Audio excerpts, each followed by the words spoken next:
Hey, what's up everybody? This is Mr. 008 here, and today I have for you another video covering some of the balance changes for update 37.0 of Bloons Tower Defense 6.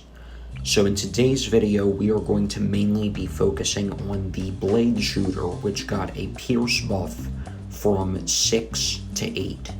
So this may not seem like an optimal placement for Gwendolyn right now, but I'm going to place her there anyway, because once she gets a range buff from a village and possibly an alchemist as well, that will be a pretty good spot.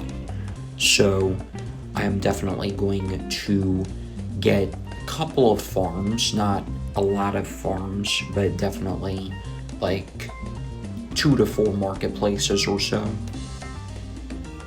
And from there we will definitely get a lot of blade shooters and buff them with a couple of things, including alchemists and primary training or mentoring villages, and of course Gwendolyn's heated up passive ability.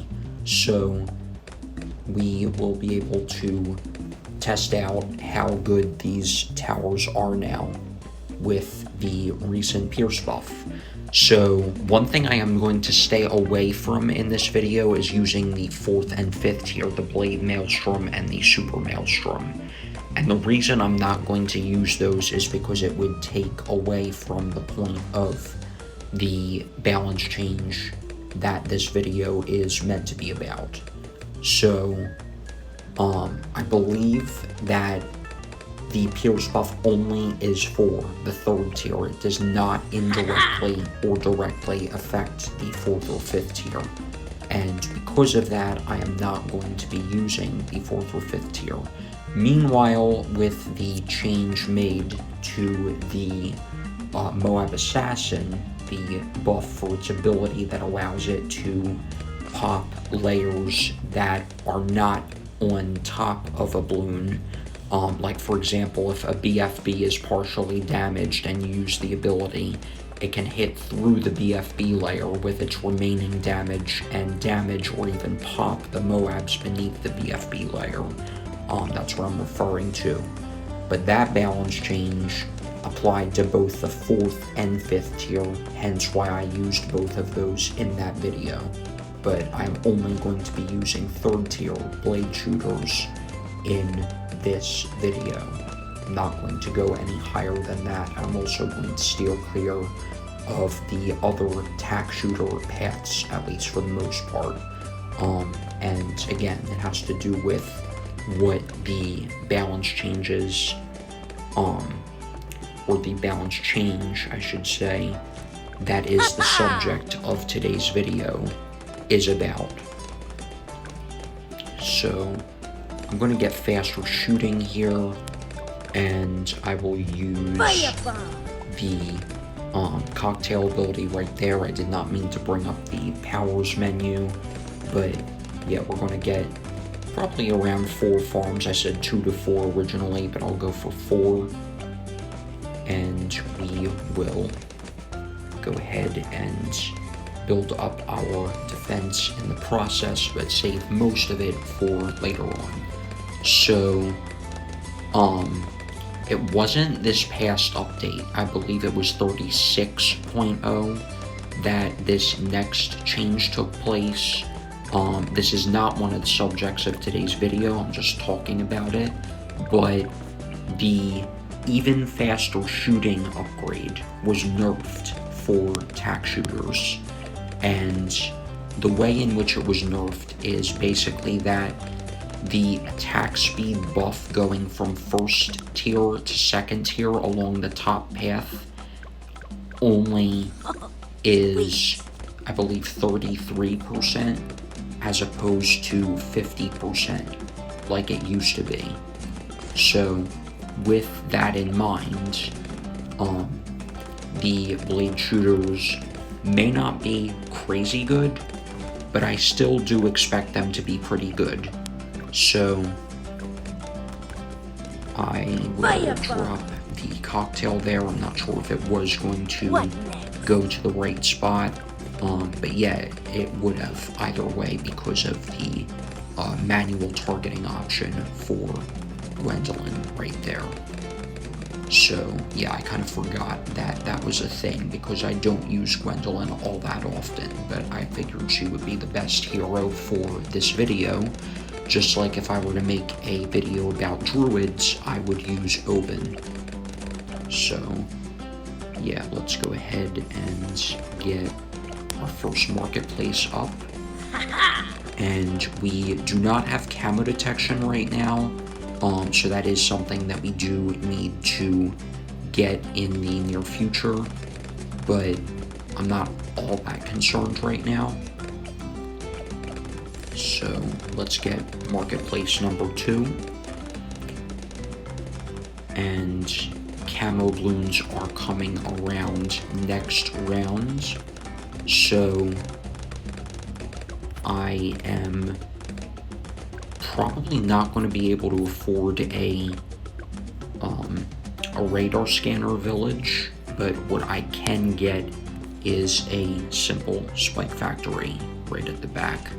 So I'm going to try to rely as little as possible on this spike factory, but it's there for when we need it. So there's marketplace number 3. And after this, I will focus more so on my defense.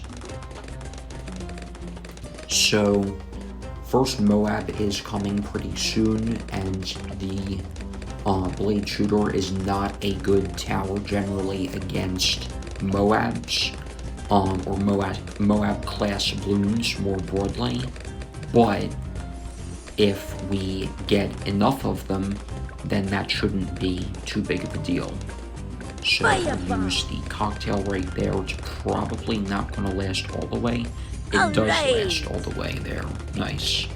So I will also get a village where I can. Let's get one right about here or so. And right there. Unfortunately, before I started recording, I did forget to put my phone on sleep mode, so I hope you guys don't mind. I'm just going to do that right now because I do not want notifications interrupting the video. So there we go. Now we don't have to worry about that. But yeah, so we will get the primary training right there, and also camo detection, and get a second blade shooter right there. So I'm going to retarget right there, and looks like we are fine.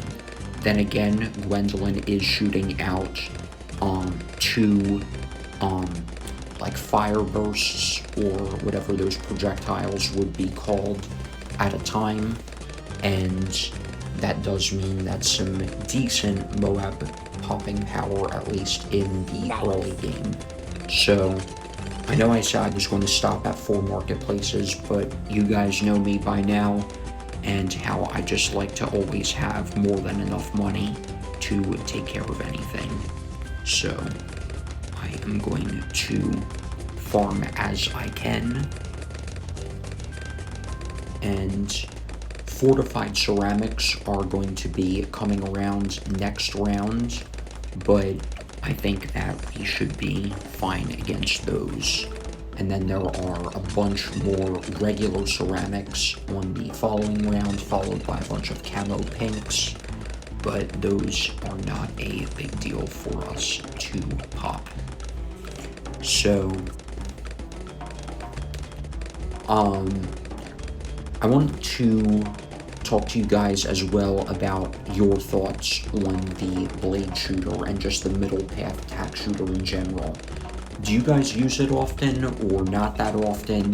What are your thoughts on it? Because I feel like while I don't use it that often, if like even rarely, I feel like I don't even use it rarely. I feel like I use even some other like unpopular or like not super well used or super often used towers even more than that, like spamming triple dart monkeys or ballistic missile or Druid of the Jungle or other towers like that. I feel like I use those even more than the blade shooter. That being said, I do not dislike the blade shooter. I do like it. I just feel like the other paths of the tack shooter are more fun to use. So that is my main reason, I would say, for being that way in terms of which towers I use. So, unfortunately, we can't fit another tack shooter such that we can get two like layered here. Because if I try and put another one up here, it doesn't let me. So I'll just have to settle for that. And how is the Pierce here? It's looking pretty good. I don't think that we are going to have to worry about struggling anytime soon. But it will be interesting to see how these blade shooters fare against round 63. So we will see about that. So I'm wondering if I want to go to just round 80 or if I want to go all the way to round 100 in this video. Originally, I was going to call it at round 80, but I think if we get enough buffs, we can probably go into the 90s, maybe even to round 100 with the blade shooters. And it may not seem like the type of tower that can do that because it's one of the cheapest third tiers in the game, but we will see. I would definitely like to try and beat round 100, even with just spamming a bunch of blade shooters and focusing the other towers that I get solely on buffing them. So there's round 60, we technically won, but we are going to keep going. And speaking of round 100, that leads me to talk about something regarding impoppable mode. So impoppable mode seems to be bugged in this version of the game. And the reason I say that is because Ninja Kiwi did not announce price changes for impoppable mode and the towers and upgrades in that game mode. But they were changed. And that leads me to believe that that was not intentional. And plus, impoppable mode has not been changed, aside from the mana shield no longer working on that mode ever since the game was released, if I'm not mistaken. So, let's get these 5 more blade shooters right there. And round 63 is fine for us to deal with right here. Looks like we are not having any problems. I will use the cocktail for the third wave because the third wave is a little bit denser. Or maybe it's not denser, but it does have like 5 more ceramics packed in. But either which way, it's a bigger wave than the first 2. So that's something that is important to take note of, especially if you are new to the game. So if any of you who are watching this are new to the game, make sure that you know that if you beat the first and second ceramic waves on round 63, that does not mean you are automatically good to beat the third wave.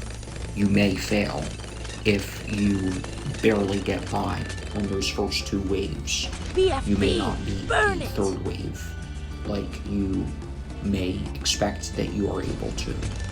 So, yeah, that's something to take note of. So, I'm going to get a permaspike back here. I'm hoping to not have to use it, but yeah, I think round 33 is the only round I've actually had to use this tower for thus far. But let's just get this down here since we can, and because I do not like to lose and waste monkey money on a continue, I wish that Ninja Kiwi would allow us to basically retry last round, but without getting a cash or life injection, just retry last round, simple as that, but without having to pay monkey money to do so. And I realize that that would make monkey money a little bit less required or a little bit less useful in the game, so Ninja Kiwi may not want to do that. I do understand and respect that decision, but I just find it annoying to lose and have to waste monkey money, no matter how much of it I have. I just don't like spending it on minor or temporary things like that. So there's the perma-spike because of that. So I am also thinking of getting a support Chinook, and the reason for that is because I would like to get a perma-brew, and if you sell your perma-brew, all towers buffed by it will lose the buff. So I will have to be able to move it if I'm going to spam blade shooters like everywhere on the map. So I'm going to get the alchemist right there. And we are going to get perma-brew right there. And we do not have to worry about needing the support Chinook right now, but I definitely would like to get it in the near future. And since we have the money to do that, I will just get it now. And round 76 is an absolute joke when you have this many blade shooters that are buffed by Gwendolyn, an alchemist, and a village all at once. So we will lock this Chinook in place down here. We don't want it for pops, we just want it to be able to move the perma-brew when we need to. So I'm going to get another village, probably around here or so, and we will do that. And we will just keep on spamming right here. Alright! And let's try round 78, see how these ceramics fare against our defense. As expected, not a chance. Alright, I will take that. And we can use that Chinook ability for extra lives and cash when we need to. Not that we need to use it, but just because we are able to use it there. Put the alchemist probably about there, and we will put down some more of these tacks right here. So I'm going to try not to slow down the game as I am doing this, because I don't want to make the video longer than it needs to be, but and that's not regarding me. Like, I could sit here all day and record. It doesn't bother me. It's more so about viewer retention and not wanting to bore anyone out over, like, slowing down the game or anything else of that nature.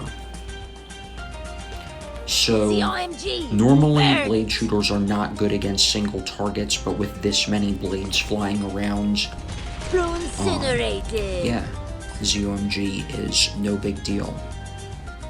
So, let's get more of these. And super ceramics seem to not be a problem either. At first I was a little concerned about them, but we do not need to be concerned about them in the end. So, let's go ahead and get even more. And yeah, I also want to mention a poll that I recently put out. I did not mean to do that. That thing at the bottom middle of the screen, that white thing, is kind of annoying, but it is there nevertheless, and it is something to work around.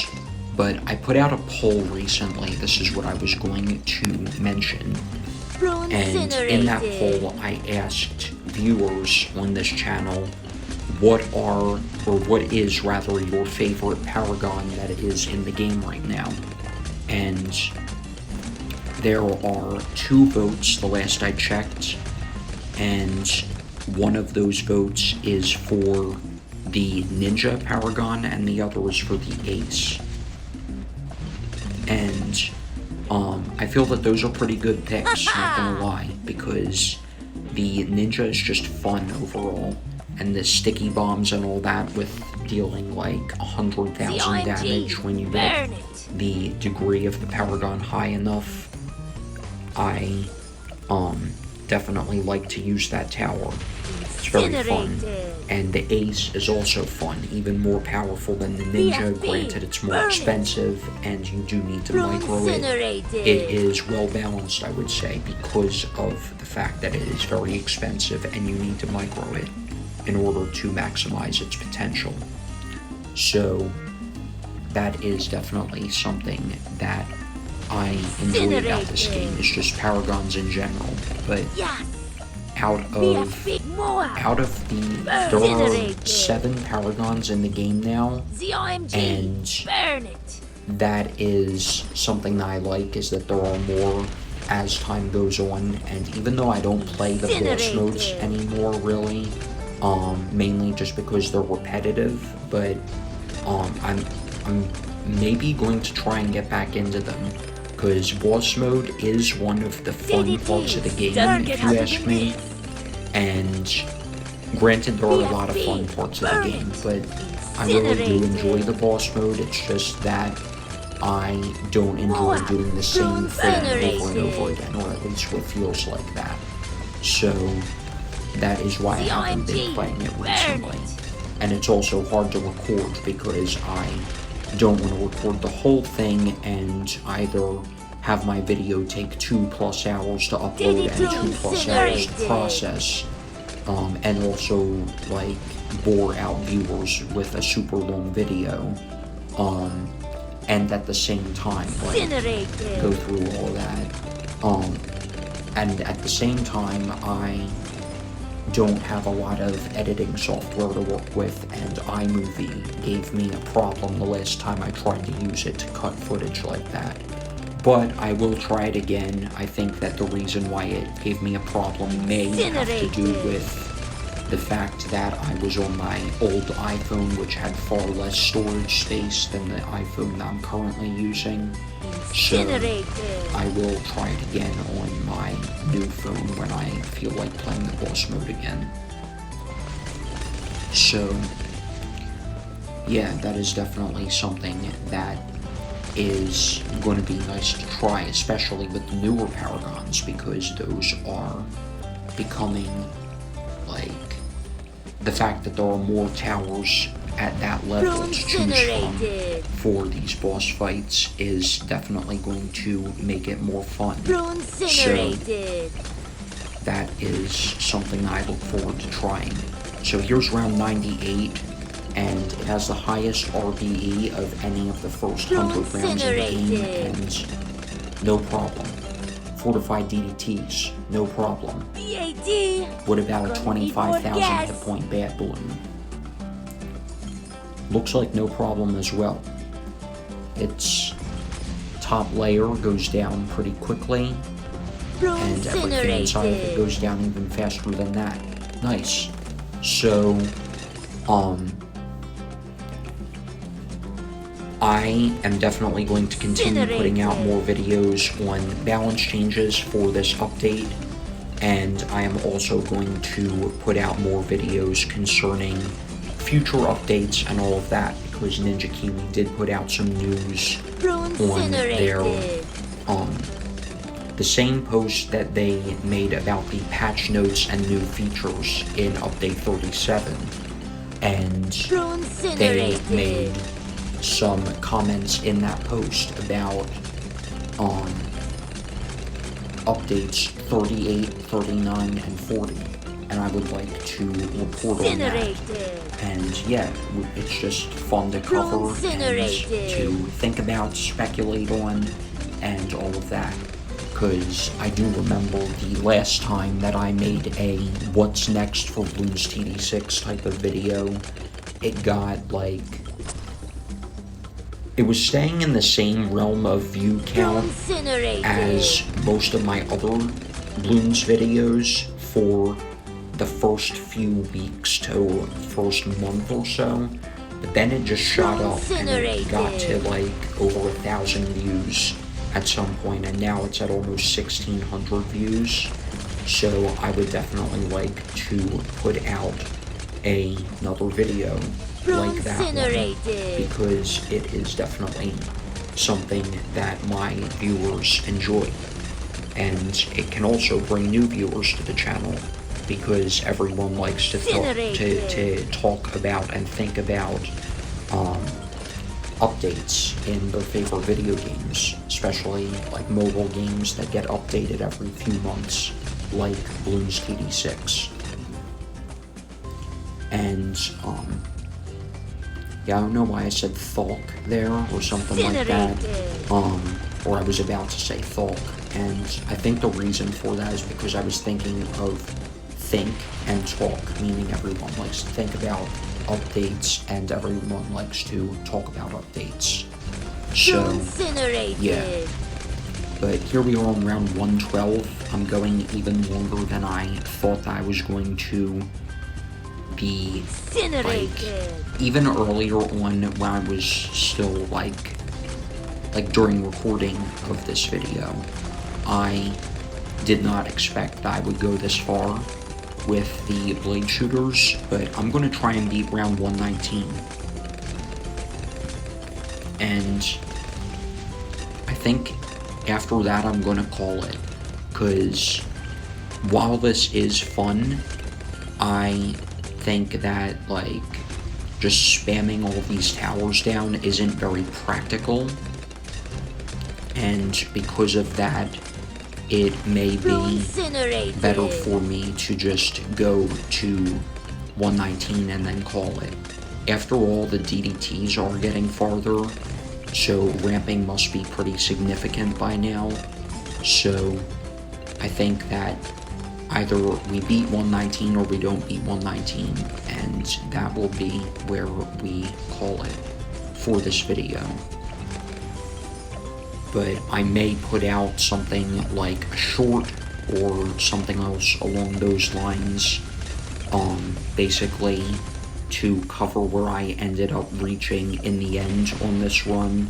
Like, I'll just stop recording for this video at 119, but I am thinking of going on to try 140, perhaps. Beyond that point, I'm not sure though if I should do that or if I will do that, but time will tell. So we're still looking pretty strong. I was not expecting a cheap tier 3 tower to get this far, even in these numbers. I just was not expecting it. But here we are, round 116, lots of fortified ZOMGs, and those super ceramics did get pretty far. Yeah, I don't think that I would get to round 140, even if I were to, like, just spam even more blade shooters, like, all over the screen, such that the entire screen was blue. Like, even with that many blade shooters, I don't think that I would be able to make it much farther. So, here's round 119. This is going to be the end of the video, and there goes the first bed, there goes the second bed, and number 3 is about to go down as well. Nice.